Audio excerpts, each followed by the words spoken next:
Whoa, I did not see this one coming. I had no freaking idea this author in Shonen Jump was about to drop a bombshell like this and pretty much tell us, yo dog, your series, you know you like it. It's ending. It's entering its final arc, baby. Now, I know probably a lot of people are thinking like, yo, for real, like how many times is this gonna happen now? What's going on? Hey, I'm not in charge of Shonen Jump. It just is what it is. Another author has indeed confirmed that his series is ending, and I ain't gonna lie, part of me is kind of like, huh? Like legitimately, it almost seems as though Weekly Shonen Jump magazine, Shueisha, and everybody that is in charge of the editorial department and in charge of that entire conglomerate that they're doing over there has almost seemingly given up on some of the latest generations of manga, or there's a little bit more in the way they're moving, and we're gonna jump into all that and everything else in this episode of FORNEVERNEWS, the only news source that provides anything and everything anime manga related, and we don't bore you, we get into it. Let's do it.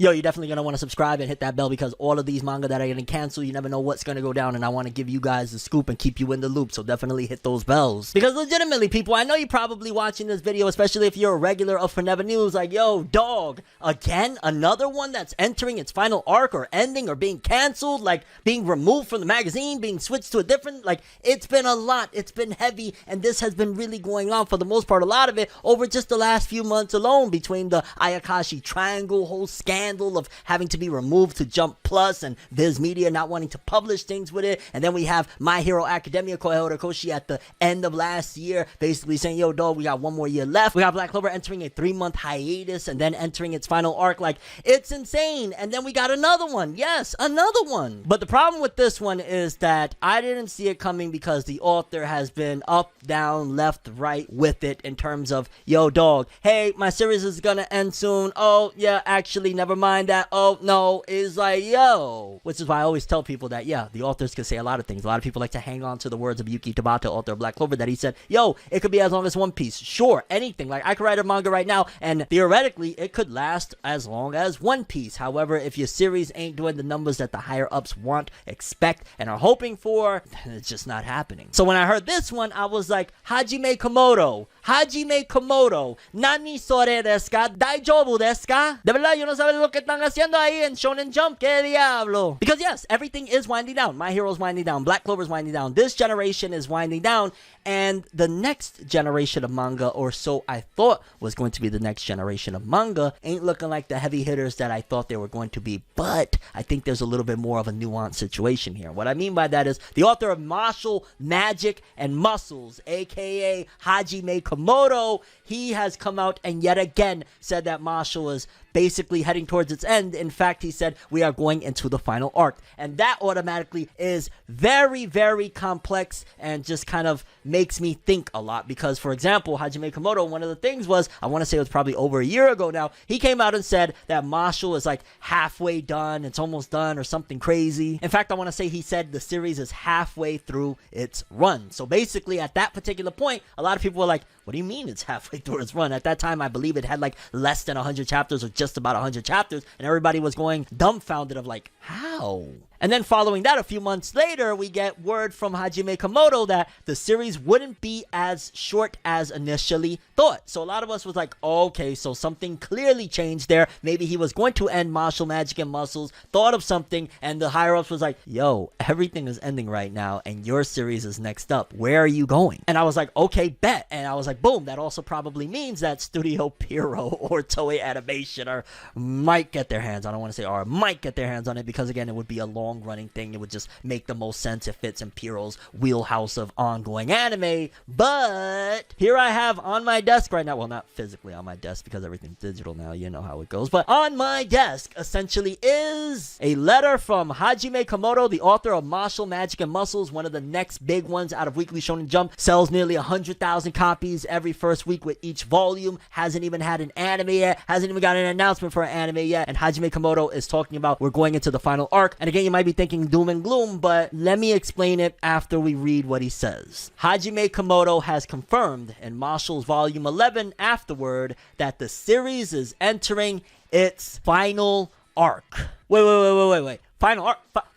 final arc. And again, that just contradicts what he just said, that initially I thought it was going to be short, but like what? You said it was halfway over a year ago and then changed your mind, and then now, no, we're going into the final arc. So something there happened behind the scenes, whether it be a contract dispute, whether it be Shueisha's moving things around. Here's my theory and what I think is going on. Because in case you haven't realized, everything has changed within the anime and manga industry as things have gotten more mainstream. The way they're doing things is different. Historically, they've always made it that as follows. When you get to anywhere from about, depending on how successful you are, 70 something to 100 chapters, you get an anime adaptation announced, about $1.30 in, maybe a little less or more, give or take. Boom, your anime goes, and it lasts as long as your series is popular, and then they figure it out from there. However, with series like Demon Slayer becoming just something unheard of, it's actually started to look a little more lucrative to focus on the anime side of things, opposed to just like, yo, let's maximize profits of the manga. Because Demon Slayer, the manga, ended back in like what, 2020, early 2020.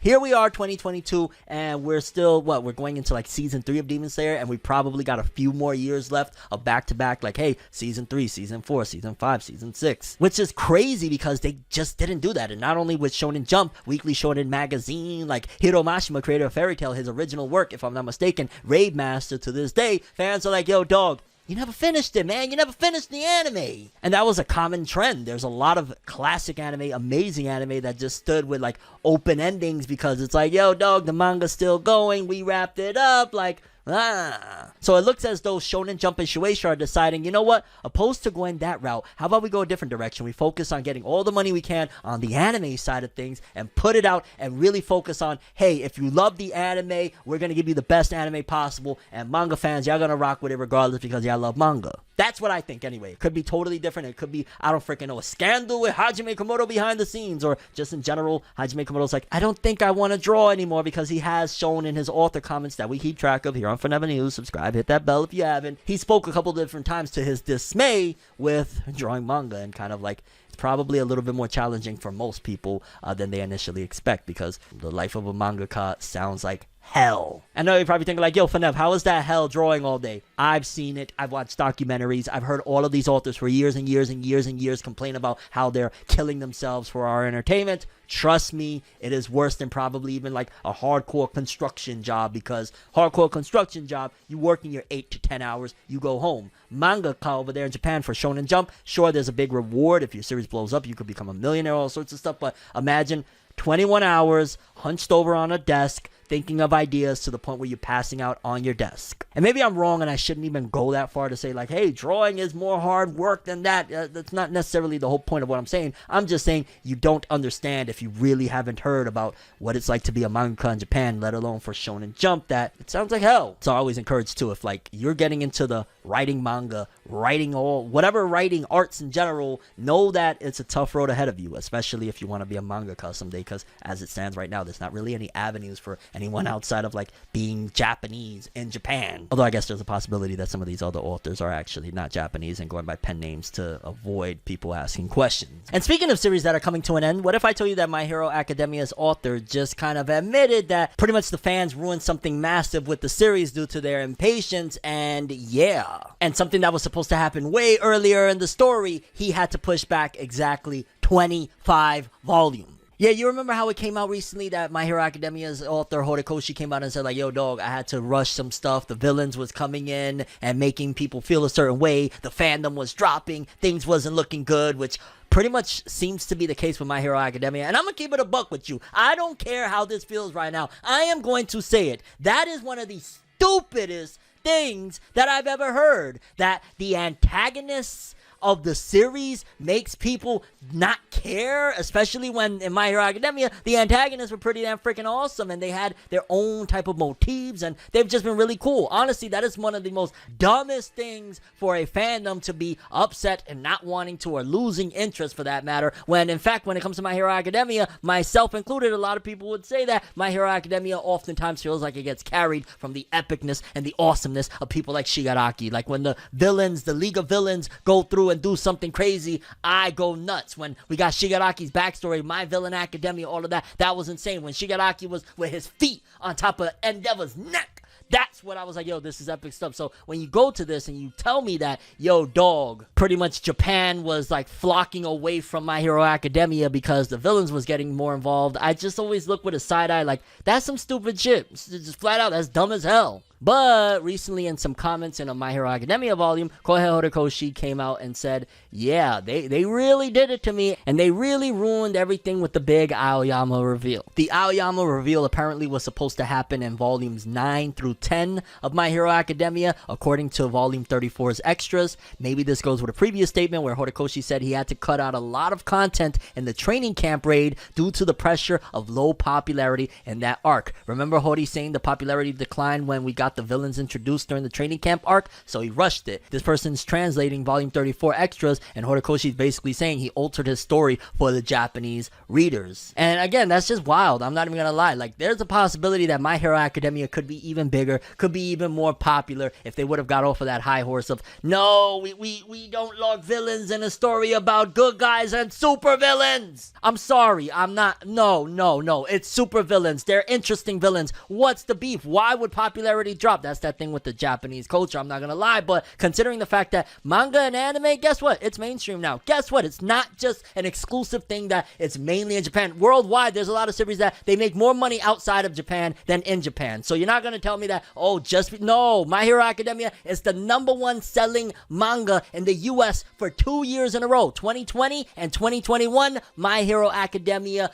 trumped over everything. So you cannot tell me that there's no reason, no incentive, no mindset of like, yo, dog, France, America, Mexico, all of these places really love manga and anime, really support and buy manga and anime. And I feel like another error that the Japanese are making is allowing the sole dictating thing to be those darn TOC contents of, you know, the rankings and the popularity. Like, okay, sales definitely couldn't have dropped as soon as he did that unless he dropped the volume right around the time the training camp arc went, and that could have very well been attributed to other things of why that volume may have tanked. Let's just say there was a volume that dropped around the time the training camp arc was going on in the Weekly Shonen Jump magazine, and the volume sold really bad. It could have been a variety of different things, including like maybe nobody cared about what was happening in that volume. Some people are gonna, of course, say, well, what about if it was a volume that also had more stuff that was focusing in on the villains? And I would say, why, Japan? And I think here's where things are going to have to take a turn, and they're going to do this eventually. It's just a matter of getting to there. They've already started to do it, where they started making those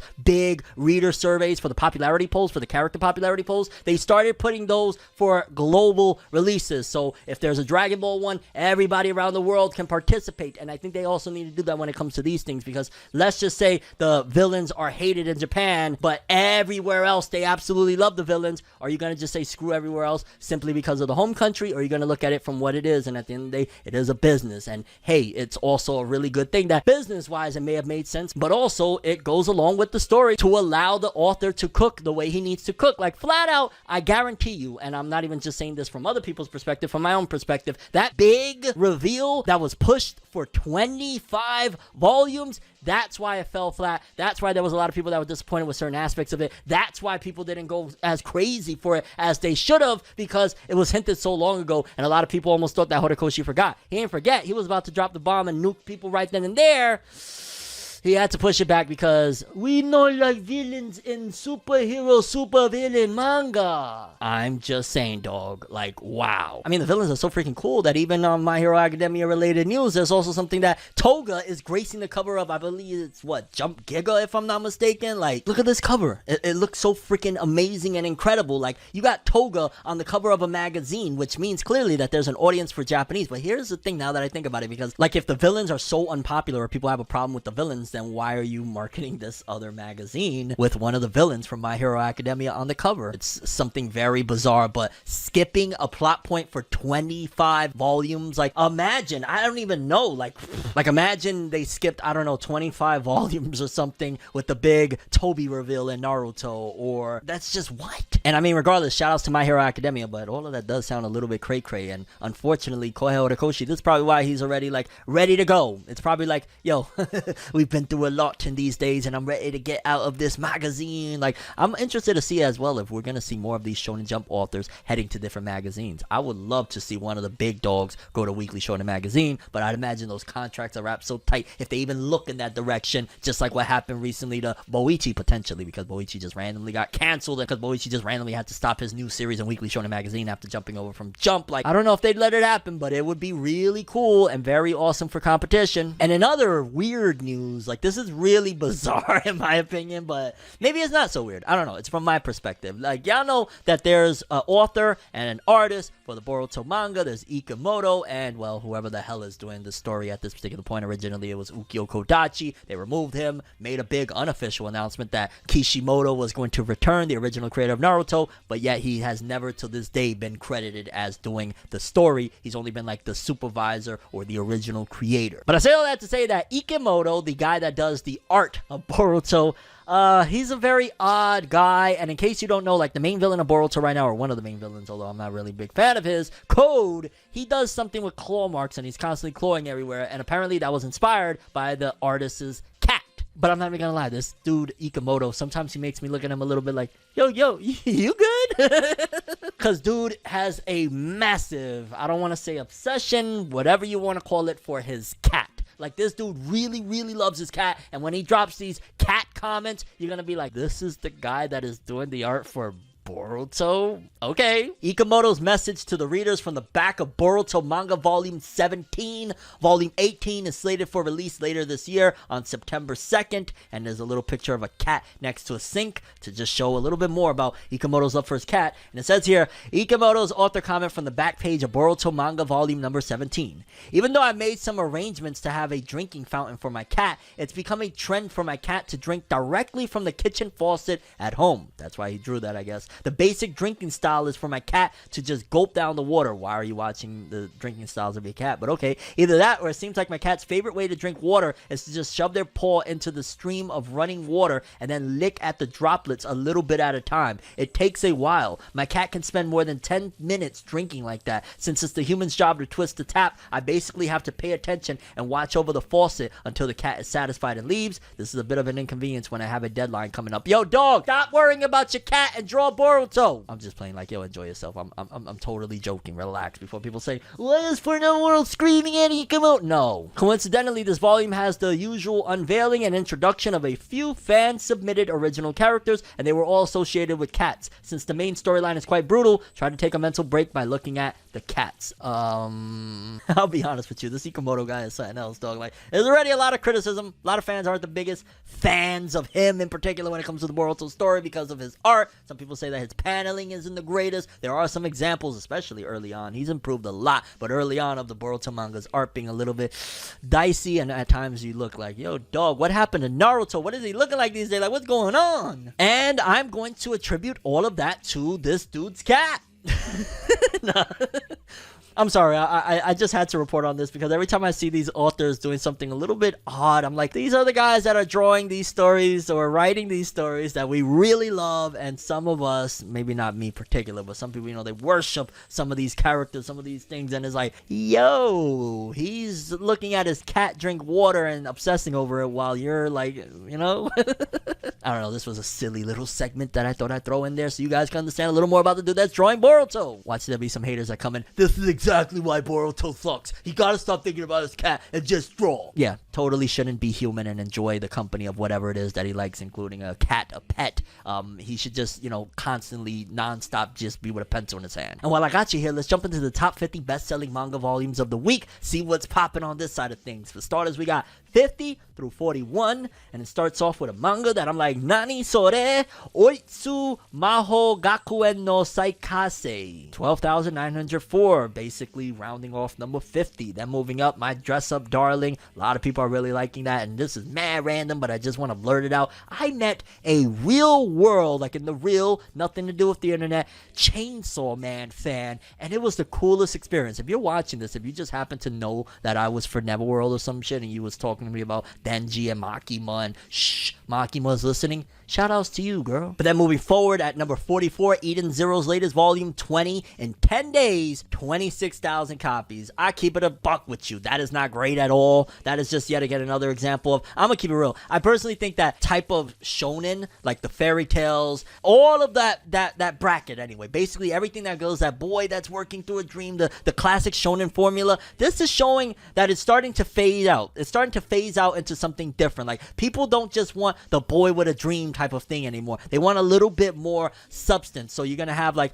the boy with a problem, and maybe he also has a dream on the side or something like that, and just, you know, very unconventional. And that's probably why a series like Eden Zero, which again I'm not caught up, so I can't exactly say, but that probably is why Eden Zero, especially in the beginning that I did see, doesn't pop off immediately, because it still felt like a shonen from the last era essentially. Like, I'm really starting to see that things are changing and people just don't necessarily gravitate towards that type of shonen like they used to. Like, people are always going to love, of course, Naruto's, One Piece's, and Bleach, but people like things a little bit different nowadays. The algorithms have changed, so to speak. Even One Piece is being affected by that old era of shonen kind of being phased out. Like, in terms of just sales though, like in terms of popularity, One Piece, again, I gotta just keep on stressing, it dominates, especially the internet. You drop a big chapter of One Piece, everything is quiet. And I don't know how I got to One Piece when we're talking about Eden Zero, but shout out to Hiro Mashima regardless, because he's gonna do 26,000 copies on that volume 20 of Eden Zero, and then he's gonna drop a volume of Fairy Tail 100 Years Quest and probably do another 20 something, 30,000 first week or whatever, and then he's gonna do a video game, and that's how he's going to get all of that money that your favorite mangaka that's selling like 500,000 first week or whatever. Hiro's gonna get it by doing a bunch of other things that he's probably gonna have a blast doing. Then we got Dragon Ball Super volume 18, 13.9, 184. I'll still say that's one of the most badass covers, and it's kind of showing like it's still in the top 50 21 days later with almost 200,000 sales. That's really good. Then Tokyo Revengers volume 26 with 14,840, 959. It's closing in on that mill. I really do want to see it actually hit that mill before it bounces. That's kind of like almost a prerequisite, I feel, for like the super top dogs, like the Jujutsu Kaisens, the One Pieces, the Tokyo Revengers. Like, I just have expectations at this point, considering I've seen them do things that is just like, how are y'all selling that much? That's crazy. Then jumping to 40 through 31, we got a couple more of those Detective Conan spin-offs, volume 1 and 2, doing 15,000 a piece, bringing both of their totals to over 400,000. Again, those are books that was released quite a while ago, I believe 2 years ago now, but because they got an anime adaptation, it's making waves for them. We got Darwin G. Hen, volume 4, 17,000. What else? Kanajo Mo Kanajo. I'm not gonna lie, that cover art is a little bit like, yo, what's going on there, lads? Then we got volumes 30 through 21. Going at number 26, we got Tokyo Revengers Character Book 2. Yo, selling 76,000 copies of a character book. Like, they know. Spy Family at number 22 with a volume 1 through 3 box set doing 30,000. Like, remember, right? So in total, and this was released just fairly recently, probably they were like, yo, dog, we know the anime is blowing it up, let's make sure we cash in on this bad boy. 128,000 copies of a 3-book set. So you think about it, you got to times that by 3 because it sold 3 books with it. So essentially that's over 400,000 worth of sales if you really think about it. Like, that's kind of crazy. And also they could jack up the prices because it probably comes with a wraparound or extra box set or something. Like, smart. Again, I keep telling you guys, like Shonen Jump, Shueisha, all these publishers, they're changing, the world is changing, and they're following suit. Atelier of Witch Hat volume 10. I've heard so many great things. I believe it's getting an anime as well. I've heard so many great things from a friend of mine over on Twitter that this shit is just really awesome, and it did 30,000 in 4 days. I really want to see that anime, but the manga's art looks so freaking amazing. Like, that looks really good. Keep your ears peeled for that one. Again, Atelier of Witch Hat, and I'm probably butchering the name there. Then number 20 through 11, we got a bunch of Spy Family all through here at number 19, 17, 16, 12, 11. Y'all see what it is. The anime right now is going crazy. Everybody's going wild for it, and yeah, it's dominating and jumping straight into the top 10 is more Spy. Oh my god, there's 5 Spy Family volumes in the top 20 through 11, and then there's 4 more in the top 10 because number 10, 9, and 8 are all Spy Family 8, 4, and 5, selling about 40 something to 50 something thousand a piece. Komi Can't Communicate, a full 7 days, 60,000. So I'm always fascinated by that, right? Because it's been out for a little bit, but it actually just got its anime not that long ago, a Netflix exclusive, and with a 7-day total after a Netflix season 1 push, this is what a slice of life like Komi Can't Communicate can do at volume 25, 60,000 copies. It's just an interesting interesting thing to look at. Like, okay, so that's what a series like that can do with a Netflix push if it doesn't go massively viral, because Komi Can't Communicate, it was big, but it really wasn't like blowing up everywhere. Then at number 6, One Piece Volume 102, 60,000, bringing its total of 1.491, almost 1.5 for One Piece. Massive success to it. Number 5, Detective Conan Volume 101, 77,000. Like, see, that's the big thing, right? Because they're only a volume apart, Conan and One Piece. And look at that. Like, don't get me wrong, of course, they're different publishers, but One Piece at 102 is still doing 1.4. Conan at 101, 331,000. Massive difference. They've been running almost exactly the same amount of time. So that just shows, again, One Piece's greatness. But shout outs to Detective Conan. By no means am I trying to slander it. I love Conan. Like, that is my favorite mystery anime ever. Period. Coming in at number 4, Jujutsu Kaisen Volume 19, 106,000. Again, 1.4. Jeez Louise. That's big stepper. Spy Family Volume 9, the latest release in 21 days, 901,000, closing in already on 1 million, and it's been 21 days and it's still in the top 3. Just think about that for a second. It's been almost a month, 3 weeks, and it's still top 10, top 5, top 3. Wild. Number 2, Golden Kamuy Volume 29. Y'all know that's about to end soon. 158,000. And number 1, again, Tokyo Revengers for like, what? This is the second or third week in a row or something that, yeah, 197,000, 627,000, over half a mil, over 600,000. Tokyo Revengers, even with a cover that I don't really care for. Good job! And now, ladies and gentlemen, it's time for the weekly Shonen Magazine author comments, courtesy of Jose_Ke. And let's start off with Ken Wakui at the top of the TOC this week, author of Tokyo Revengers. I bought a new chair on impulse, and the caramel-colored leather look is so darling, and I need a new chair. This chair is starting to be a mess up. You know when you got kids and they mess with your stuff? Yeah, this chair is falling apart on me. I need a new chair, and I'll be in this chair. Probably not as long as you be in your chair, because you manga cuz I salute. Y'all gods, but yeah. I can't be in the chair that long. We got Yusuke Nomura, author of Blue Lock. I've been having so much fun capturing the boss that I haven't made any progress in the story. Because of this, my kid already finished the game. What game is he talking about? George Morikawa, author of Hajime no Ippo, said, I was moved by Ryota Murata's bravery.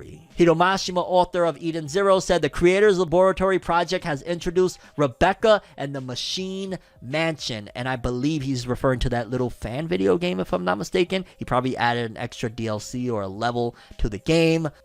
And goat stuff. Who's talking about that? Where some of these mangas are legendary, right? Even bigger than Hiromashi, and Hiromashima's legendary too, don't get it twisted. But some of these other legends, like a Kishimoto, a Taite Kubo, all of them, Rumiko Takahashi, none of them have, and don't look like they're doing in the future what Hiromashima is doing. Like, he knows the video game business is big money, and he's doing his thing independent, and just salute, bro. Hiromashima, amazing. Author of Gachiakuta, Kei Urana. One of the staff suddenly broke out into a one-person show that I was only half listening to. Some people say, yo, Tim, Fornev, you don't listen very well when I'm talking. I'll be like, I'm working on it, okay? I'm working on it. Negi Haraba, author of Sentai Daishi Kaku, aka Ranger Reject. I'm currently explaining Dragon Ball to my wife. Seems she's stuck on naming someone Nappa.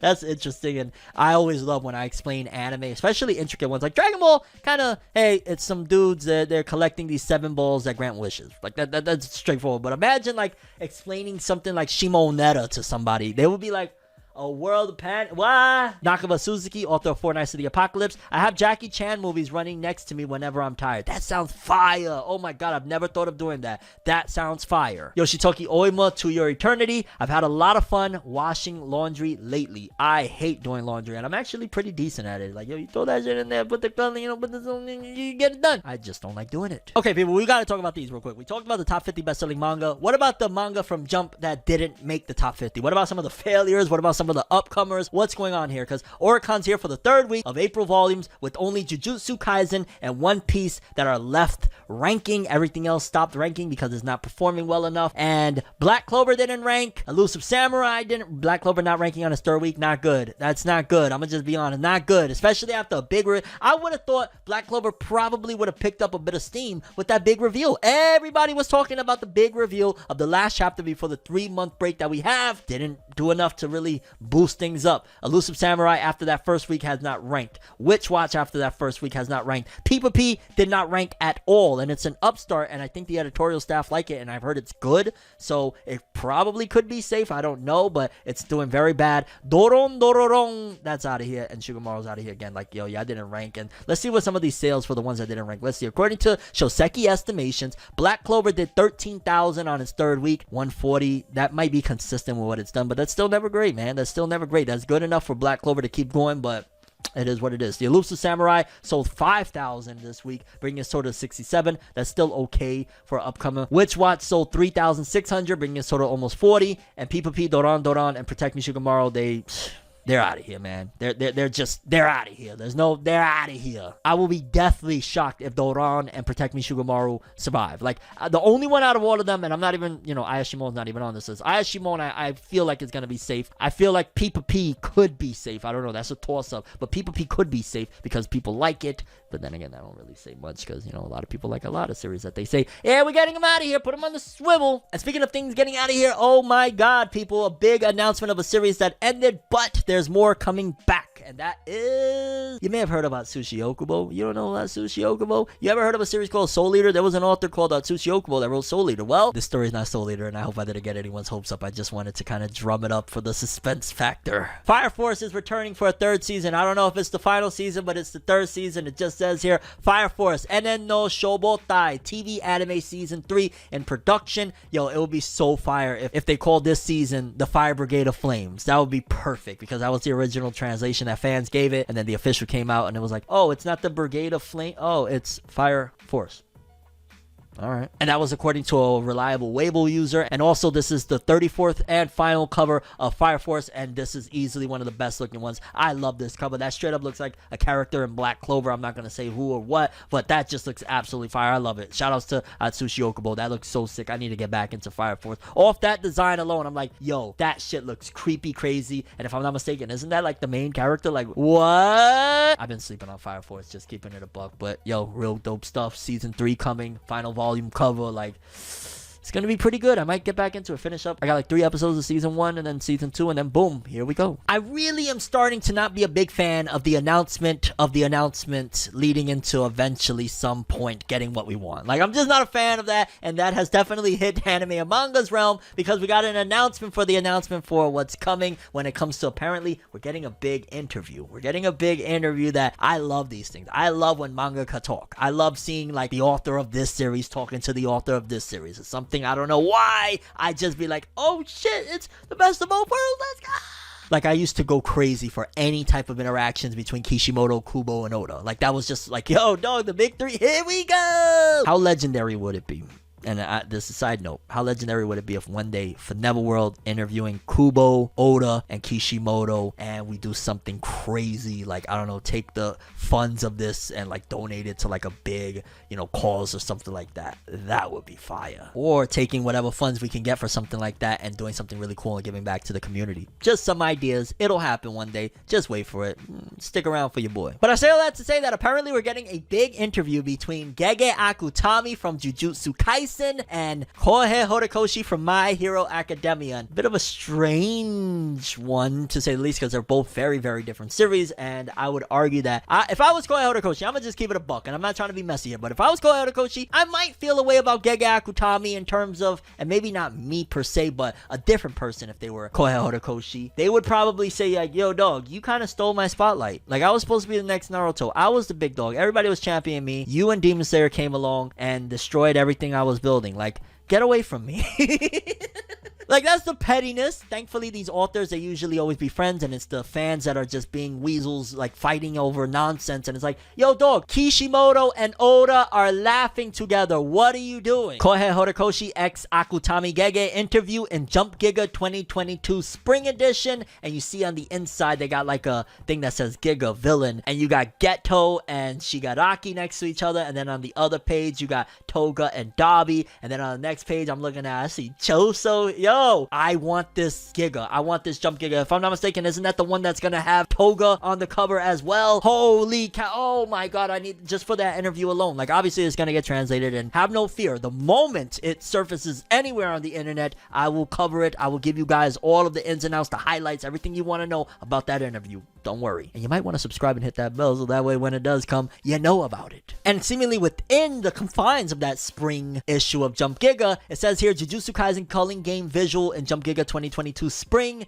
And it's just a really dope collage of like all of the characters that are participating in the culling game as it stands right now. And man, it's kind of wild and it's interesting as well. I always think of it on a marketing standpoint, like, okay, what are they trying to do here other than give the fans something cool with putting Kohei Horikoshi next to Jujutsu Kaisen's author? Like, are they trying to get any fans of My Hero, since My Hero seemingly is ending by the end or the beginning of next year? Like, are they trying to like, yo, if you like My Hero, you might like Jujutsu Kaisen, Kohei's leaving, but Gege's here for you? Or are they trying to do vice versa? Maybe they're about to do a big rebrand for My Hero, big time skip, and they were like, yo, if we could get that Jujutsu Kaisen audience to come mess with My Hero, we'll have another juggernaut. So it's going to be interesting to see how all of this unfolds. But yes, people, we are getting a Gege Akutami X Kohei Horikoshi interview. And now that I think about it, didn't they a while ago, man, we talk about so much stuff over here. I think they even went and watched the movie together, if I'm not mistaken, right? A while back. Kohei Horikoshi X Gege Akutami confirmed. And that also would add to the rumors that Gege Akutami is actually a woman, because a lot of people have speculated that as well. Like, I remember when that one interview that they were supposedly doing live, and there was like the mannequin there, and a lot of people were like, look at the chest, that's a woman! And it turned out to be like a Mechamaru doll or something like you thought. Speaking of a goat, let's talk about what's happening with Hiromu Arakawa, the author of Fullmetal Alchemist. Now, y'all know that Fullmetal Alchemist and just this author in general, there's a lot of things going on lately. Like this author between them starting their new series, Yomi no Tsugai, first chapter. I can't get enough of telling you guys, it is fire. It's from the author of Fullmetal Alchemist. I'm telling you, check that first chapter. I got a video on it if you don't believe me, right here. Put it right here, Chris. Right here. But as some of you may know that watch ForneverNews on a regular, you know that Fullmetal Alchemist has another two live action movies coming after the disaster that was the first one that a lot of people hated. There's two more coming, and apparently they got Hiromu Arakawa to do a little bit of artwork for the movie, and here it is. Because it says here, Fullmetal Alchemist creator Hiromu Arakawa recreates live action sequels poster as a drawing. The official website for Hagane no Renkinjutsushi Kanketsu Hen Fukushusha Scar, Fullmetal Alchemist Final Chapter, The Avengers Scar, and Hagane no blah blah blah, Fullmetal Alchemist Final Chapter, The Last Transmutation. The two upcoming live-action sequel films in the Fullmetal Alchemist franchise unveiled the first 3 bonus handouts for theater goers on Friday. The handout will feature an illustration by original Fullmetal Alchemist author Hiromu Arakawa that recreates the film's teaser poster in the style of the manga. And I'm looking at it right here, and I ain't gonna lie, it doesn't quite work because, just keeping it real, in the poster, it just like, you know, it looks like a poster, like, oh snap, the same big. But here, it almost looks like Scar is a Titan, like one of the, you know, not quite that smart Titans in Attack on Titan, and it looks like Attack on Titan here. Like, it looks bizarre. The bonus will only be available in participating theaters from May 20th to the 22nd, the first 3 opening days of the first film. The illustration above is only the first of a planned free handouts for different periods of the film screening, each featuring illustrations by Arakawa. The site teases the details of the other illustrations, which may include recreations of scenes in the film or entirely original illustrations. Pretty much whatever Hiromu Arakawa emails them back. And a very, very quick thing that I wanted to insert into this episode to let you guys know, and I'm going to talk about it. I'm going to make a big video. Relax. Give me some time. Bubble is out. Bubble is out on Netflix. This is big news because in case you don't know about Bubble, music done by the composer that did Naruto Shippuden Fairy Tail. Story by the dude that did Fate Zero, Madoka Magica. Character designs by the artist of Death Note. The list goes on and on. I'm telling you, those are 3 highlights alone, but that's one of the things that attracted me immediately. I was like, oh my god, and then the animation and art, and I started watching it, fell asleep because I'm like, what am I doing? I'm not young anymore, dog. I'm not, you know what I'm saying, I'm not a teenager. I'm not in my early 20s to be able to watch anime all night. It's like 4 in the morning. I watch 20 minutes and I'm like, oh shit, what happened to Bubble? But yes, people, Bubble is out on Netflix. Let me know what you guys think. Have you seen it? Should I watch it? Is it worth it? Again, I watched about like 10 to 20 minutes and I passed out, and I'm like, I'm gonna finish that tonight because it was pretty freaking good. I didn't fall asleep because of that. It's 4 in the morning, dog. And it's not 4 in the morning now. Like, it was 4 in the morning then. And speaking of creators coming out the woodwork, we got some really cool thing here that some fans are a little bit dicey about it, because in case you don't know, they're doing this big tribute to Dragon Ball where they're having all of these incredibly huge authors coming out and drawing different volumes of the manga, and they got Mitsutoshi Shimobukuro, the author of Toriko, to do one of these covers, these tributes. It says Dragon Ball Volume 19 by Mitsutoshi Shimobukuro, Toriko, and Build King. This is part of the Dragon Ball Super Gallery project to commemorate the 40th anniversary of the series. Every month, different mangaka will redesign one of the 42 covers of the series until November 2024. So we still got 2 more years left of this, a little less than that. And looking at the covers that the cover that he was supposedly doing, I was like, yo, dog, he did a good job on the art, but that's nothing like Goku in a helicopter. Like, how is Goku and Vegeta on a rock, which is an original piece, anything like this one? Like, don't get me wrong, it looks great. In fact, some might argue probably that looks better than the one of Goku in a helicopter, but I'm still like, I want a Goku in a helicopter. Nah, I'm front, I actually like this better. But if the whole idea was redrawing volume covers like in different styles of like the authors, like, I don't know. Although I guess it's kind of cool that they gave him a little more free reins to be creative with this project. So there's that. Okay, people, and I absolutely had to share this one. A lot of people were very devastated and heartbroken about this whole situation. In case you don't know, the voice actor of Josuke from JoJo's Bizarre Adventure, as well as the Rising of the Shield Hero from the English dub, recently was diagnosed with stage 4 cancer of the colon, and it's a sad thing to even talk about. Like, honestly, it's really, really messed up and really sad. I met dude years ago who seemed like a very awesome dude, and it's really dope that people are coming together for this, because apparently a GoFundMe campaign was launched for the actor Billy Kametz following his cancer diagnosis. It says Billy Kametz revealed on Friday that a GoFundMe campaign has launched on his behalf following a diagnosis of stage 4 colon cancer. The campaign has raised $84,000 of its original $100,000 goal thus far. The money raised will go towards travel, insurance costs, medical bills not covered by insurance, and everyday life necessities. Kametz had revealed the diagnosis on YouTube on Tuesday. Kametz said about 10 weeks ago he felt pain in his left shoulder blade. After having difficulties going to the bathroom and keeping food down, he went to the doctor and got a CAT scan. Kametz has started chemotherapy and radiation therapy. He's been out of the hospital for about 2 weeks. Kametz will be taking a break from voiceover work, and other voice actors are replacing him for any current and ongoing roles. He will move back to Pennsylvania to be with his family. He stated he'll open up a P.O. box for those who want to send him anything after he moves. And I'm not even gonna lie, like, because he also does Rui and Demon Slayer, whatever, you know, he's done a lot. I'm not saying whatever, but it's just really sad. Like, they're recasting him or whatever, you know, he's allowing them to recast. He even in his initial press release said, like, please support them, you know, he's moving back home and everything. It's sad. I send my prayers and condolences to Billy Kametz, your whole entire family. If you're watching this, dude, the anime community, we're here with you. We support you. I'm gonna link for anybody watching, and anybody that want to support and donate. I am going to link the GoFundMe in the description of this video. If you can, if you financially are able to, please support Billy Kametz's GoFundMe. This is serious. This is something that is really, really serious. And again, dude, if you're watching this, much love. My heart goes out to you, your family. I'm rooting for you. Yeah. Okay, people, so next up, I just wanted to show you real quickly the latest cover from the author of Tokyo Ghoul's new work, Chojin X. And it's so weird or bizarre or different, the covers that he is doing for this manga. If you've seen the first two, they were already bizarre. But the third one, which I want to say from what people are telling me, is related to what's happening at this current moment in the manga, I believe, or something like that. Or was that actually the baseball? I don't know. But either way, it's like a dude, and it looks like he has a choker around his neck. His face is wrapped in plastic, and he possibly is even shirtless. I'm sorry, Suishida, what are you doing? Like, yo. A part of me almost feels like this was something that he was looking at as he was drawing it and making it happen. Like, this is really weird for a volume 3, and I'll be honest with you, this is probably also another one of the many reasons why Shueisha and all parties involved aren't really pushing, because I don't see a big push to make Chojin X big or anything like that. Not now anyway. Like, I just don't see it, and I think a part of it is probably he's going too abstract and too maybe mature for their taste. Like, Tokyo Ghoul was one of the things that, while it was a dark and really messed up and deep story, there were elements to it that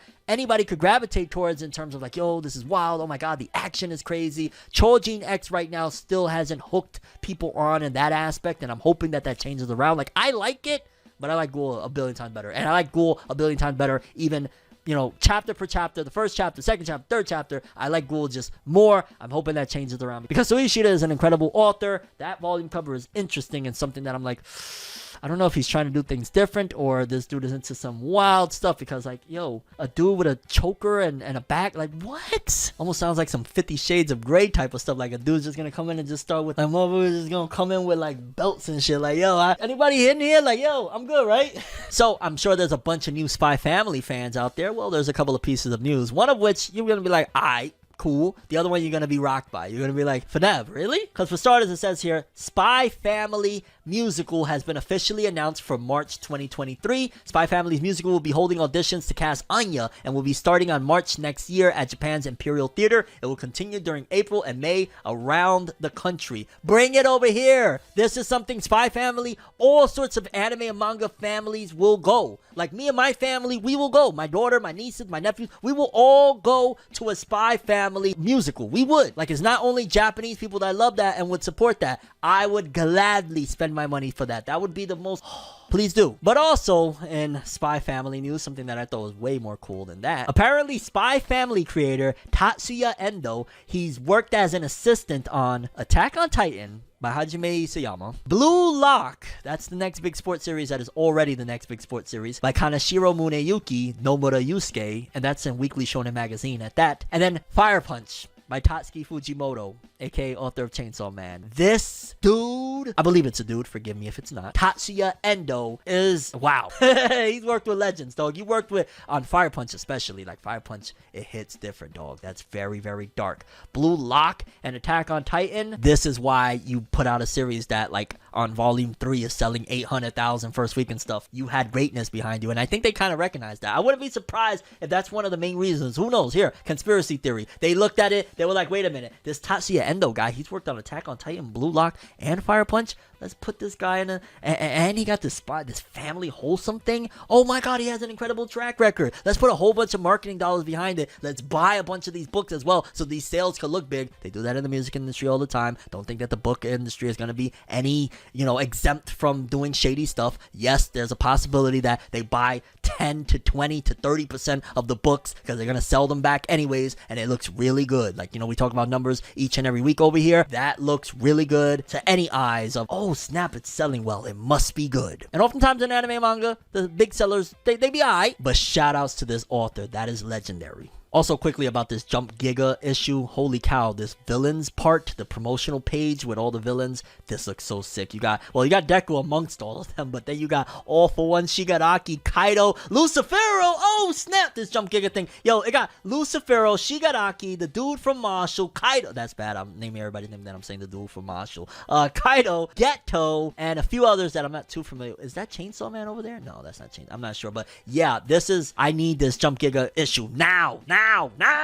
Okay, people, it looks like the merch is starting to arrive to you guys' homes. The people that picked up the FORNEVERNEWS 2022 official merch. Shout outs to my guys, Lucky Banks and Adam, for showing support. It means the world to me, and you guys right now are on some G stuff, you know what I'm saying? Yo, appreciate it for real. The crossover you never saw coming. Naruto characters apparently passing Dragon Ball Z characters in strength. A certain anime that a lot of people are really, really hyped for, coming from a very big studio, is getting more than just an extra season. Jujutsu Kaisen, My Hero Academia, Shaman King, and so much more. By the way, in case you missed it, it'd be a great time to subscribe and hit that bell so that way you're notified on all the latest and greatest in the anime and manga world. I keep you up to date, that way you don't gotta dig through and look for it. And off the rip, people, y'all know me, I love me some crossovers. In fact, almost every thumbnail of FORNEVERNEWS is a massive collage of a crossover if you think about it. Like, I literally try to put my favorite characters of every freaking anime and manga that I talk about in the thumbnail so that way we could represent a big crossover. And just in reality, crossovers are usually a good idea. I mean, we've had, stuff like the Avengers become some of the biggest things. The Justice League is a cool thing, although I prefer the JLU back when Bruce Timm and all of those guys was doing everything. But nevertheless, crossovers are really freaking awesome, and apparently a massive crossover, not even just within like authors of a genre or medium. Like, this is a huge crossover, probably I would argue one of the bigger crossovers I've seen. Like, in the past we've seen collaborations between Marvel and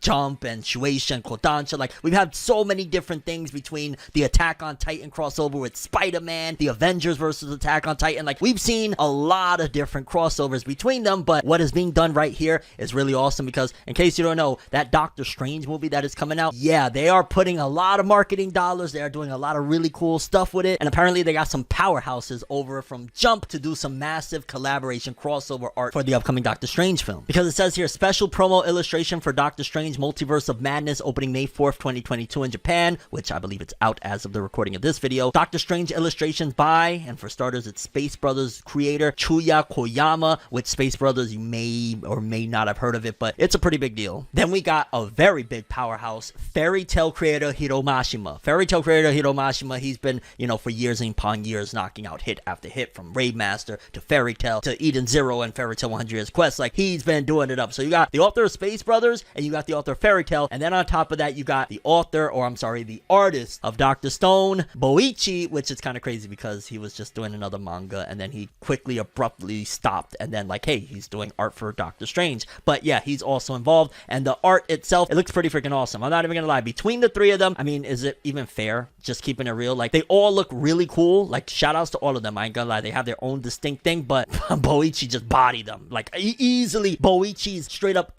annihilates them. I mean, just looking at it, like, yo, it's Boichi, dog. His art style is freaking god tier, legendary. That's that stuff that he be doing with that One Piece Ace spinoff and whatnot. Like, that art is just absolutely incredible. But again, I don't want to cite Hiro Mashima's attempts or the author of Space Brothers either, because that looks cool, but it's just really dope to see anime and manga in the spotlight. Even Hiro Mashima posted it over on his Twitter, very proud, and he should be. Like, yet again, of course, it would be Hiro Mashima to be involved in all this. And in case you don't know, the creator of Fairy Tail, Hiro Mashima, very controversial. A lot of people in the West hate him because they were not the happiest with Fairy Tail, and ultimately, despite all of that, this man is still one of the greatest hustlers in the anime and manga industry as a whole. Like, this dude is one of the most inspirational dudes out there because he's just constantly with his finger on the pulse and his foot on the necks of any mangaka because he keeps on swinging, dog. Him being a part of this is freaking beautiful, and honestly, again, kind of makes me a little bit, I guess, curious per se, because one of the big things is that, if I'm not mistaken, these are all Kodansha titles, but again, Boichi has been synonymous with Shonen Jump Shueisha, so that just kind of makes me question even more what the hell happened. He started a manga over there, a recipe manga, something over there, had to abruptly end it due to sad reasons, and he, you know, was a part of this big Hiro Mashima, Boichi, and Space Brother author, and forgive me for saying it because it's just hard to remember, Chuya Koyama, but, you know, them having him a part of this, that was probably a big opportunity. They were going to probably bring him in and make him like a big staple to, you know, Kodansha, and the fact that this was probably already done before the cancellation, and this was probably done before whatever happened that made him walk away from his new manga and Kodansha following the wrapping up of Dr. Stone. But again, shout outs to this. This is a really cool collaboration. I love to see it. Crossovers always are awesome if they're done right, and this was just a cool little crossover, I guess you would say, or just collaboration in general of some really top-notch guys. Yo, so the awesome people down at Sterling Cartoons provided me the opportunity to talk to you guys again about the fantastic tale of folklore by sponsoring this video, so let's jump into this bad boy. Because in case you haven't heard about the fantastic tale of folklore, off rip, chapter 1, A Musical Beginning, starts off with basically introducing you to the world of these characters. You got the main characters, Chu, Nejitama, and Don Kappa, and essentially they're in this world where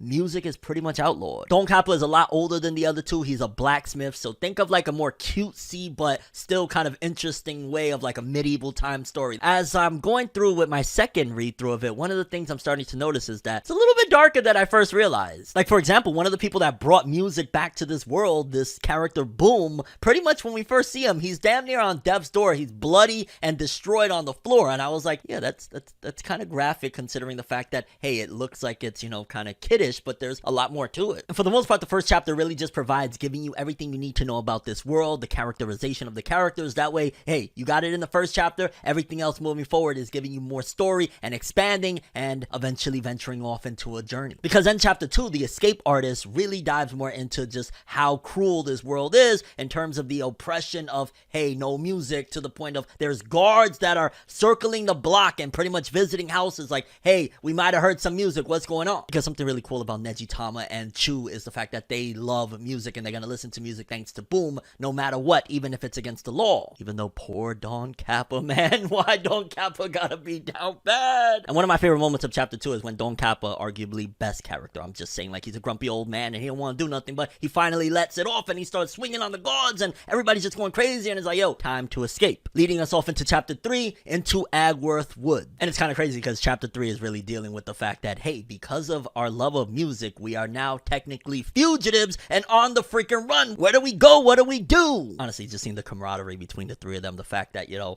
Don Kappa's really reluctant to even do any of this and he's kind of forced into the situation. Then you got Chu and Nejitama that are just optimistic, and one of them sometimes just doesn't quite get it. Nejitama can be a wild card at times. It's like, yo. But the best thing I really enjoyed from the first 3 chapters was the fact that the 3rd chapter, despite the fact that they're fugitives and everything is all messed up and they finally got the truth of what this world really is and what's going on, it gives you these interesting, wacky character designs with a little bit of a dark tone just barely underneath it, but also making sure to provide a little bit of optimism as the journey goes on, so that way you're not in complete despair of like, yo dog, we're fugitives, we can't do music, what? The Fantastic Tale of Folklore by Sterling Cartoons. Go check it out, link in the description below and the pinned top comment. The Fantastic Tale of Folklore, Volume 1.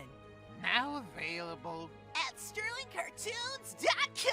And speaking of top-notch guys, what if I told you guys right now that Naruto characters have apparently passed Dragon Ball Z characters based on what has gone down in some of the side stories? Because I had no idea that apparently the Boruto manga and anime, you know, both of them or whatever, but apparently the characters are nerfed to death. Everybody knows that shit. What the fuck am I even saying?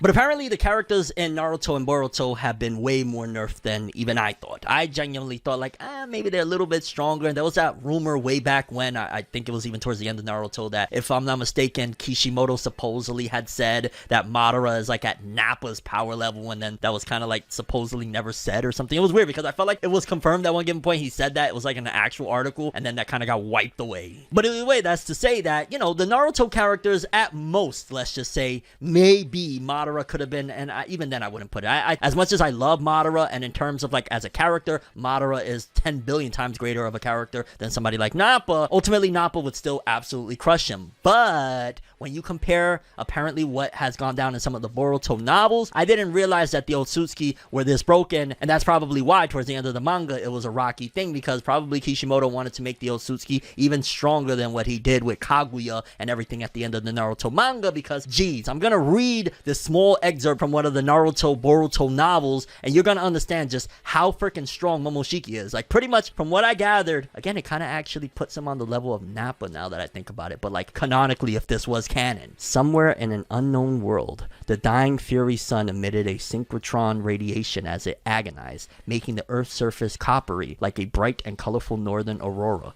Reduced to ruins, a great metropolis full of innumerable deaths. In its center was a noble person who wore a celestial robe that had been touched by a speck of dust, was sitting on a large stump biting something. At first glance, his appearance was that of a beautiful young man, but he exuded an ugliness with his cruel, cunning, and evil expression. From his head grew 2 horns that curved inward, proving that he was not a human being, and in both eyes, he had the Byakugan. For a world with a low level of civilization, it is a tolerable crop. What he was biting was the Shinju that sprouted in that land, now turned into a pitiful stump to produce a fruit. Just to harvest it, he very simply destroyed that star and everyone who lived there. And then there's a little bit more here that somebody had sent me. Naruto was inside darkness. He didn't think they'd gotten very far from the village of Konohagakure, but rather than saying this was some place he didn't remember, it'd be more accurate to say this was a parallel universe. Again, this just sounds so crazy. This doesn't even sound like Naruto Boruto at all, but part of me, considering the fact, especially like with the Boruto anime where it's at right now, this sounds more interesting than that. It was terribly cold and distortions rippled through the sky.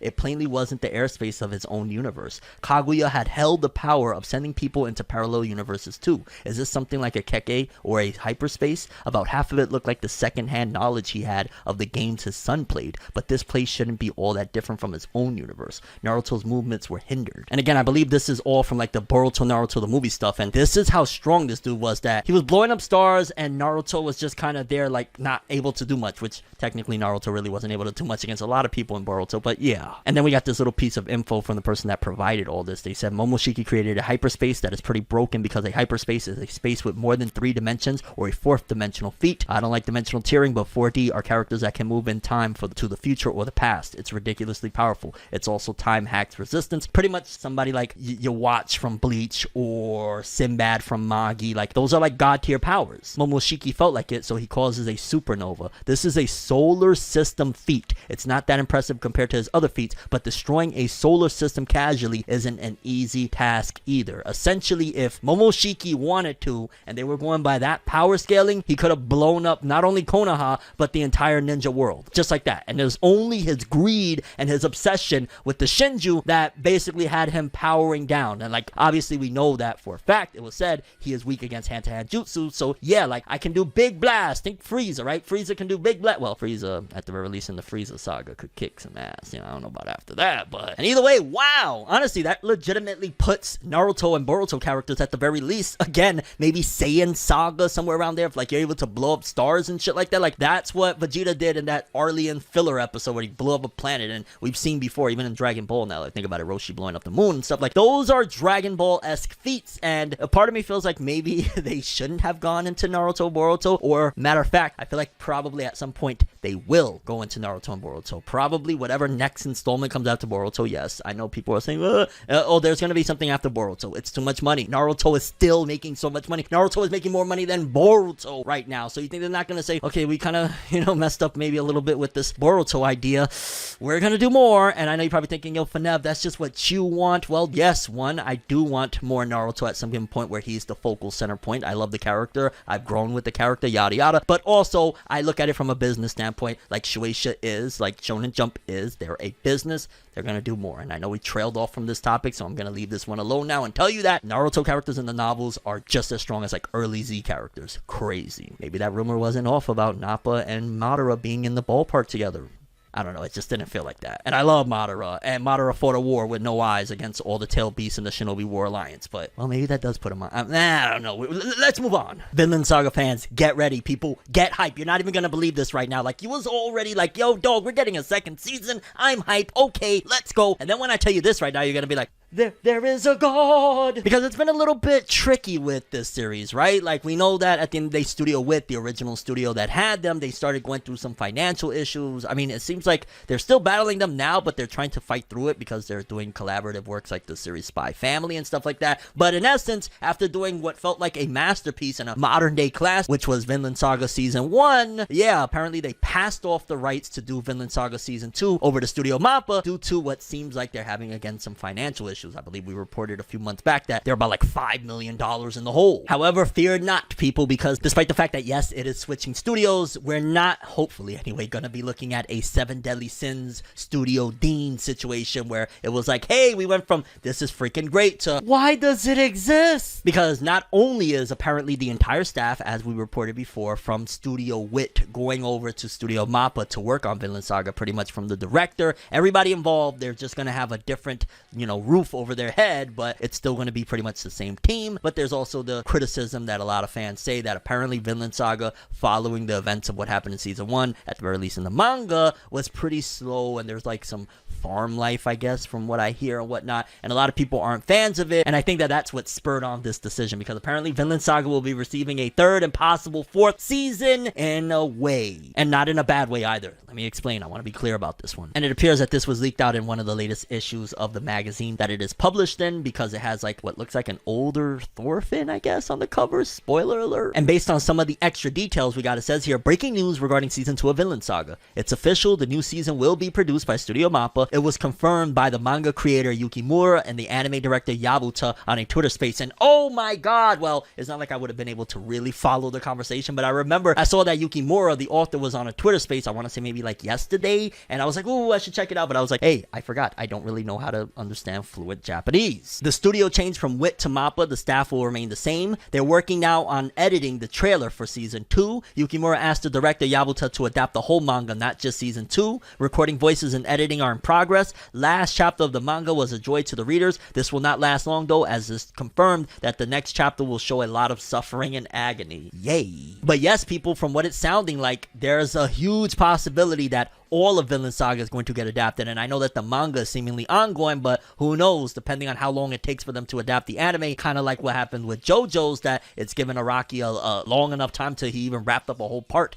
8 during the run of the JoJo's anime. Yeah, they could probably, as they keep on going, because it was 2019 that Vinland Saga season 1 came out, we might get season 2 this year. Is it confirmed for this year? I'm not sure if it's confirmed for this year, but if we get season 2 this year or next year, that's plenty of time in between seasons for them to keep on working on it, and at the same time for Yukimura to get done with his manga, so it could be a full-on faithful adaptation. And considering the trend for a lot of manga now is to end anyways and allow the anime to kind of be the primary source of like pushing it, they're probably gonna go that route. So I'm guessing you can expect an announcement. I'm going to throw in there maybe like within the next 3, 4, 5 years for Vinland Saga to end, which is still crazy amount of time from now. But yeah, they're doing like, you know, these 12 to 24s every 3 to 4 years. That's plenty of time for him to write more and write his story and finish it up the way he wants to. But still, nevertheless, a big win to hear that Vinland Saga, more than likely, as long as we support and show that we really love this stuff, it's gonna keep on going for a long time. Let's freaking go. Jujutsu Kaisen fans, I got some good news, especially if you're a fan of Jujutsu Kaisen 0, because in case you don't know, over here on FORNEVERNEWS, we've been reporting on all of the massive and significant updates when it comes to the Jujutsu Kaisen 0 film.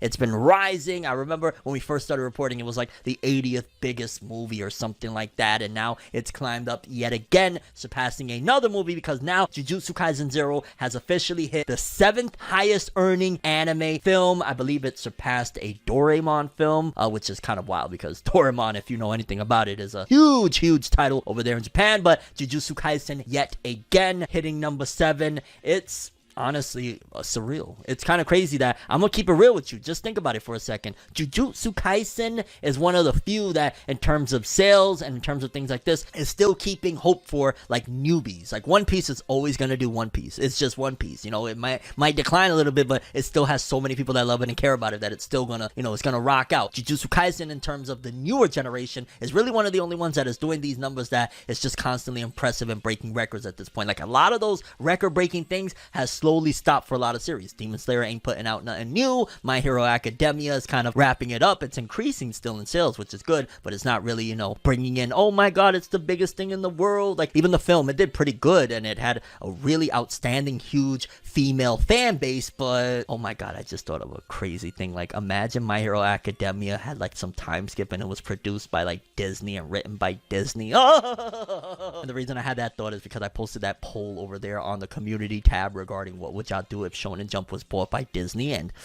yikes. Oof.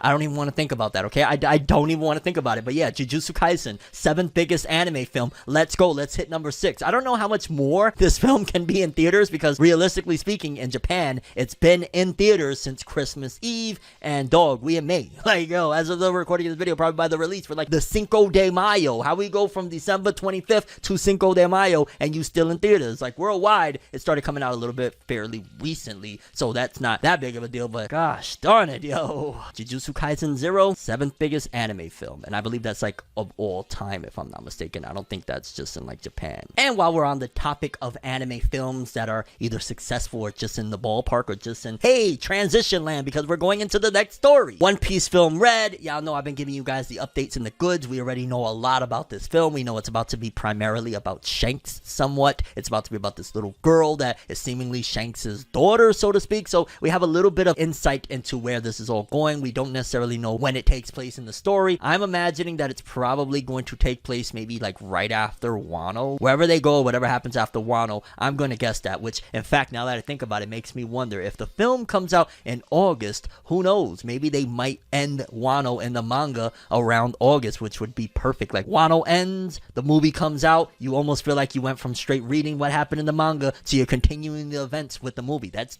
really genius. But I digress, because the update is not about any of that stuff. It's about One Piece film Red anime revealing the design for Uta as a child. The official Twitter account for the upcoming One Piece film Red anime film revealed a new design on Wednesday. I know, I just want to throw you off. It's Wednesday. I know. Showing the film's key character Uta as a child. Uta is Shanks' daughter, quote unquote. I still feel like the film is gonna pull some shit where it's like, you know, he calls her his daughter, you know, like he had, but and I hope not, because I think it would be really dope. And even if it kind of, you know, conflicts conflicts somewhat that the manga never really mentioned it, there could be a very good reason why Shanks, a pirate that is wanted by the world government, is kind of going to keep his seed a hush-hush, you know what I'm saying? The film teased Uta as a new character and a new key visual as seen in the right in March, and the film will open in Japan August 6th, and, you know, it's her little design, but more importantly, yo, imagine this, right? Imagine Wano wraps up, let's just say, if this movie comes out August 6th, Wano drops a chapter somewhere within the first week of August before that film, right? Boom! Shanks shows up at the end of Wano, reveals that he is evil somehow, and then it goes into this film, and it's like, yo, he was kind of a piece of crap, and that's why Uta didn't have her dad. That would be...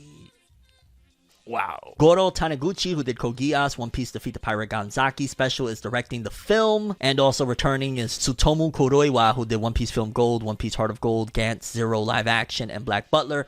The writing of it, he's writing the screenplay. Oda also designed the battleware characters for the film, which have a theme of rock X pirates and feature leather and studs for a Middle Ages armor vibe. And I really hope with that whole rock pirate thing, like, yo, can we bring Captain Rocks? Like, is that, you gotta think about it, right? These films take a while to come to fruition. They gotta plan it. They gotta really get something that is like, this is going to sell. People are going to care about it. It aligns with the manga when, you know, and the anime, where it's at and whatnot. And I think, to be honest with you, whenever it was, which I think it was like 2019, 2020, that Oda revealed all of that about Captain Rocks and how Big Mom and Kaido and all of them were on his crew back in the days. I think that's probably when he came up with the concept for this film. And he was like, well, this film ain't going to come out for 100 million years. Let me foreshadow it now so that way the fans later on down the road can say, ah, Oda, you're such a freaking genius, Goda, we love you. Which is pretty much how that process works when we do say that. It's like, it starts off with, hey, I got an idea to foreshadow something. And then Oda lets it simmer and cook and build for 200, 300, 400 years. But yes, people, One Piece Film Red reveals Uta as a child. Again, it comes out August 6th. And Rock Pirates features leather and studs for a Middle Ages armor vibe. I really hope we get to see Captain Rocks. I really hope that this film is all about Captain Rocks. In fact, I hope that that whole leak that came out years ago that it was going to be called One Piece Rocks and all that, I hope that was actually legit. And once that leaked out, they were like, oh, it's way too early for this to leak. Like, we're gonna have to change this. Like, there's no way it could go out like that. Or they were testing the waters to see if people really loved it and it didn't do what they wanted. They were like, yeah, we'll just call it something else for Film Red. Why not? Meanwhile, in My Hero Academia related news, something that I thought wasn't really the biggest of newses, but I guess because Horikoshi went into full-on detail with this character, it is a big deal. Because in case you don't know, one of the big things about My Hero Academia, I'd argue whether or not it's a big thing, but either way, Invisible Girl in My Hero Academia, for the longest time, you never saw who she was because she was invisible. You never got to see her face, and I want to say it was maybe 3, 4, 5 months back now that we actually got a glimpse of what she looked like due to a certain scene in the manga, but for the most part, I felt like that was the big reveal. We get to see what she looks like. However, apparently, and I want to say this is probably from one of the latest volumes, if I'm not mistaken, My Hero Academia gave a full-on, Horikoshi gave a very detailed drawing of what she actually looks like in the manga, and I'll be honest with you, I like her design. I wish she wasn't invisible, and I don't know if Horikoshi's held on to this design for a long time and decided to use it now, or what's going on, but that is a really awesome design. Can she not be invisible anymore? I'm just saying. And then also he has Kirishima there, and Kirishima looks badass, and just shout outs to that. I love the extras. Like, sometimes these extras really are worth it in these volumes. Like, if that's an extra from 34, if I'm not mistaken, that is a really awesome extra and a really awesome tidbit. Even though, again, I feel like we saw Invisible Girl for the most part, although she kind of looked slightly different than this. Like, this is, again, really detailed. Shout outs to Invisible Girl. Here we are in 2022, and I just shouted out Invisible Girl.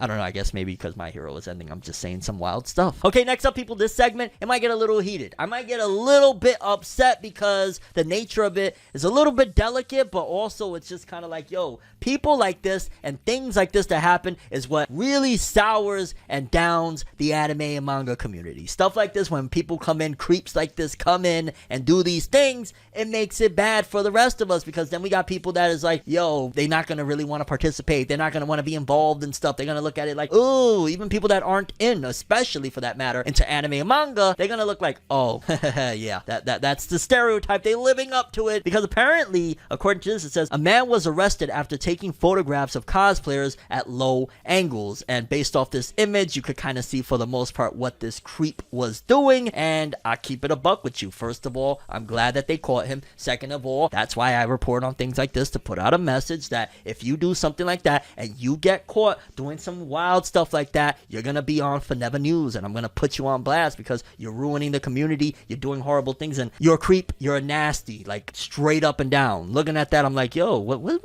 wrong on with him, dog. And I think too, because I have family members, I got nieces, my daughter, you know what I'm saying? Like, you ever did something like that, you know, all bets are off. On top of that, I got a niece that likes to cosplay, dog. If something like that ever happened to my niece, I couldn't even tell you what would happen. I would just tell you that it'd be a bad situation. So I guess I wanted to kind of put this one on Front Street that, hey, if you do things like this, you're gonna be put on Front Street. You're not gonna get the attention of like, oh, the recognition. We're just gonna say, hey, look at this dirtball. Don't do that stuff because you're gonna get put on Front Street. Kind of holding people accountable for their actions. Think of it like ForneverWorld's Donkey of the Day. And the Baka of the Day for this episode is this bozo that was doing these disgusting and disturbing things like this. Again, PSA, don't do weirdo stuff. Enjoy the community in a healthy and normal fashion. Yeah, or else. And then jumping into this story, I'm not even gonna front. I want to walk something a little bit back. A little bit, just a little bit. I'm gonna walk a little bit of this back because I did report on a story regarding some dude that he kind of went off the rails. Pretty much, he was like dating a hologram of Hatsune Miku, and the only way he could like communicate with the hologram was via this like app. It was really, really bizarre stuff. Just keeping it a buck. It's very, very strange stuff. And ultimately, he felt like he was destroyed because he couldn't talk to his wife no more. And I'm not even gonna lie, I did go in a little bit harsh with the jokes and I let them fly. And ultimately, I'm not even gonna lie. While yes, there is a certain amount of holy cow, what is this dude doing? What's wrong with you? Still, nevertheless, I don't like to be disrespectful and I don't like to bully or pick on people because it came out a little bit of this guy's story, and I'm gonna read it to you so you can understand what led him to this decision to make, hey, I'm dating a 16-year-old hologram named Hatsune Miku. Because I believe this is his Twitter account, and this could all be a troll, but this was blowing up. It says his name is Akihiko Kondo. My name is Akihiko Kondo. My job is a civil servant. I married Hatsune Miku, who lives in my house, about 15 years ago. I was bullied at work and took a leave of absence, but thanks to her, I was able to return to work. She saved me. I love Hatsune Miku. I am very happy. And while by no means am I gonna say, hey, yeah, this is totally like normal and stuff like that, because keeping it a buck, that's just like, whoa. Ultimately, I can sympathize at the very least. I can empathize with the person that he went through some really tough stuff. They probably really bullied him to whole hell, and this was his traumatic response. Is it something that I would do? Hell to the mother, no. But I kind of understand in terms of you being traumatized, in terms of you being, suffering probably PTSD due to these people bullying you severely, that you might go off the rails a little bit. But I just gave it a buck with you, like, it couldn't be me, lads. I don't care if we in a Chobits verse. If you ever seen the anime Chobits, it still couldn't be me, lads. So I want to apologize in terms of the harshness of some of my jokes, because yeah, this dude is clearly struggling with himself. I think it's a little wild that got bullied at work and went and married a hologram for 15 years. That's like, whoa. But again, I can empathize. I feel bad. And I guess that's also like the whole gray area of stuff, right? Because if I was a comedian, I could crack jokes all day and it's like, yo, no, he's a comedian. And that's fine and all. Just keeping it a buck. Comedy is just another form of art. If you can, express yourself in that manner, why can't I express myself in terms of, hey, this is a little out there? But no, seriously, I know I went back and forth with this one. I feel bad for dude. And right here, people, we got a solid, and the pun was very intended, update on Dr. Stone, because apparently Dr. Stone has reached 13 million copies in circulation, but ultimately it's, over now, so probably 13 million after, the last few volumes come out and all the back stuff, it'll probably sit comfortably at 14 or 15 within the next year or two. And yeah, that's kind of the end of Dr. Stone. I don't know how much that anime is going to be able to push volume sales for it. I guess we'll have to wait and see, right? But it's still cool to get updates on it despite the fact that it ended. And yeah, 13 million for Dr. Stone, and the anime is still going. So, and actually, I take that back. It could raise as high as, I'm going to say 17 or 18, and then maybe 20 after a long period. It could get to 20 million. But again, that's a long period unless the anime just goes crazy and grabs a lot of people. Then in other related news, while Shaman King is getting a sequel anime based off the Shaman King Flowers manga, like, the anime side of things, which, wow, hold up. Why is it that I'm starting to notice more and more the anime industry continues to, like, we're hearing all these flourishing things in a way, right? Like, there's just always a new movie announcement, a new anime announcement, a new spinoff. But when it comes to the manga, a lot of bad news. Could they have sacrificed the manga publishing industry in favor of the money they'd get from the anime licensing stuff? Because Shaman King's shoujo spinoff Shaman King and a Garden by Nuasawa Kyo, Take Hiroyuki, and Kusamura Jet will end today in the latest Nakayoshi issue, June 2022. and it only had 4 volumes, and that's probably because they decided to go off with the Shaman King Flowers anime sequel. They were like, no, we ain't gonna do this one, just end it. Or maybe that's exactly what they're gonna do after Shaman King Flowers. It's, oh, we got that completed 4-volume manga, let's make a movie out of that, or let's make a short anime, let's make 12 episodes, whatever. So that could be the possibility as well. Like, I'm starting to notice Netflix is having, now that they got JoJo under their thumb, like 50 freaking spin-offs and stuff is coming from JoJo's. It could very well be the same thing, because I believe they also have Shaman King. But I'm sure they're not hurting too bad when it comes to the publishing company Shueisha, because one of their biggest newbies that's came out already, what, about a year and some change, Dawn to Dawn, it has reached 1.4 million copies in circulation. In case you don't know about Dawn to Dawn, I read, like, I don't even know how many of the first whatever chapters, like a lot of the first chapters, and it was freaking amazing. It was fire. I loved it. It's from somebody that worked with the author of Chainsaw Man, Tatsuki Fujimoto, and it's just, it's edgy, it's crazy, it's zany, it's wacky, it's a little bit different, and 1.4 million copies, I like to see it. It is definitely booming. And while we're talking about booming, I know I'm just great with the transitions. First day of Shoseki for May volumes is here, meaning just the volumes and what they place. We don't have the full sales figures yet. Not many releases, but still expected positions that medal with other series backlogs in the top. Let's see how they progress. And My Hero is looking like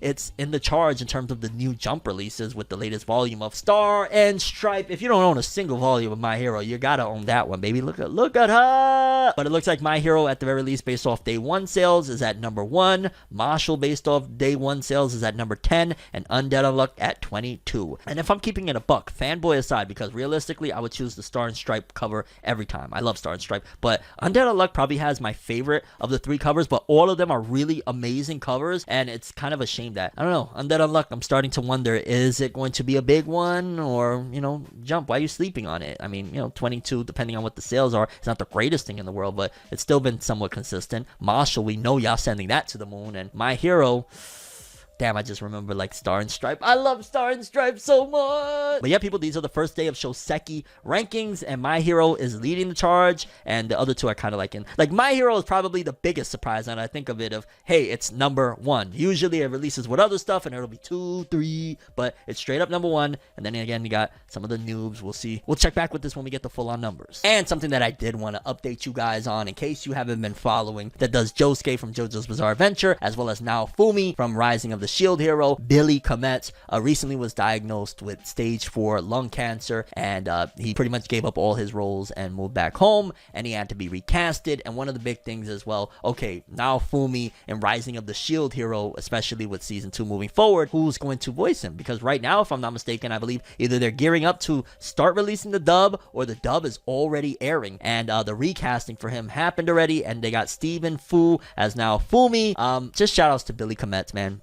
We always gonna think about you, Billy Kametz, and we're always gonna be wishing you well, and we're always gonna keep hoping the best for you, man. We love you, and I genuinely say that. We got mad love for you, yo. Naofumi's vowed to fight against the calamities waves terrorizing other nations, and the English dub of the Rising of the Shield Hero season 2 premieres May 4th. So while you're watching this video, the dub is out if you want to check out the first episode. Leaving us with the final story of the evening, the Oricon Top 10 Weekly Chart by Series. So these are the top 10 series of this week that sold. You know, it could be a cumulative, it could be volumes 1 through whatever they released that add to this. And at number 10 is Komi Can't Communicate, 42,000. Isn't that about to end soon? Then we got My Dress Up Darling, 44,000. Takopi's Original Sin, that one's been making waves lately. I've been talking about that one a lot lately. Detective Conan, 70,000. I believe that's, what, volume 101 or 100? Ao Ashi with 73,000. Then top 5, One Piece at 5 with 91. Golden Kamuy, whoa, Golden Kamuy, wait, is this, maybe that's week 1 of Golden Kamuy or something, $120. Jujutsu Kaisen, 175. Tokyo Revengers, 189. And then number 1, that anime clearly showing that it's making major moves for it, Spy Family with 550,000 copies for the week. And that is probably a good chunk of it at the very least, due to a new volume being released and the anime being a smash hit off the gate, because it's based on something that will make Vin Diesel start driving his car really fast. Family! But that's all I have for this one. I'm curious what you guys think. Most important story, favorite story, what do you love about ForneverNews? Tell me something. That's all I have for this one. I'm ForneverWorld, and as always, people, have an awesome day. And remember the golden rule: anime and manga for life. Bye! Have an awesome day. Peace, and you guys just watched another episode of ForneverNews. Have an awesome day. Subscribe and hit that bell to get all notifications. I'm just saying, lad. So